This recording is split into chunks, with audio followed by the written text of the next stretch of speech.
একজন এমন নবী যাকে শহীদ করার পর তার পবিত্র মাথা কেটে একটি থালায় রেখে এক জালিম বাদশাহর সামনে পেশ করা হয়েছিল। এই ঘটনা ঘটেছিল ফিলিস্তিনের শহর বাইতুল মুকাদ্দাসের কাছে, যখন সেখানে শাসন করছিল এক অত্যাচারী ও লালসাপরায়ণ শাসক হেরোদ অ্যান্টিপাস। আর ইনি হলেন মহান আল্লাহর নবী প্রফেট ইয়াহিয়া আলাইহিস সালাম।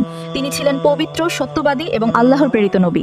তিনি হিরোদকে নিষেধ করেছিলেন যেন সে নিজের ভাতিজিকে বিয়ে না করে, কারণ এটি আল্লাহর বিধানের বিরুদ্ধে ছিল। কিন্তু সত্য যখন জালিমের বিরুদ্ধে বলা হয়, তখন সেই সত্যের মূল্য অনেক সময় রক্ত দিয়েই দিতে হয়। হিরোদের স্ত্রী হেরোডিয়াস, যে ঘৃণায় অন্ধ হয়ে গিয়েছিল, সে তার মেয়ে সালোমেকে রাজদরবারের আসরে নাচতে পাঠালো। মদ, নেশা আর ফিতনার সেই আসরে বাদশা যখন খুব খুশি হলো, তখন সে বলল, মাগো, তুমি যা চাও তাই চাইতে পারো। আর ঠিক সেই মুহূর্তেই এলো ভয়ঙ্কর দাবি। হিরোদিয়াস বলল, আমি সেই ব্যক্তির মাথা চাই যে আপনাকে সত্য কথা বলে বাধা দিয়েছে, হে আমার প্রভু। এরপর সেই পবিত্র নবীর কাটা মাথা রক্তে ভেজা অবস্থায় একটি থালাই করে জালিম বাদশার সামনে এনে রাখা হলো। সেদিন হয়তো আকাশও রক্তের অশ্রু ঝরিয়েছিল। প্রফেট ইয়াহিয়া সত্য বলা বন্ধ করেননি, যদিও তার মূল্য তাকে নিজের জীবন দিয়ে দিতে হয়েছিল। যদি আপনিও আল্লাহর নেক বান্দাদের এই ত্যাগকে ভালোবাসেন, তাহলে লিখুন আল্লাহু আকবার।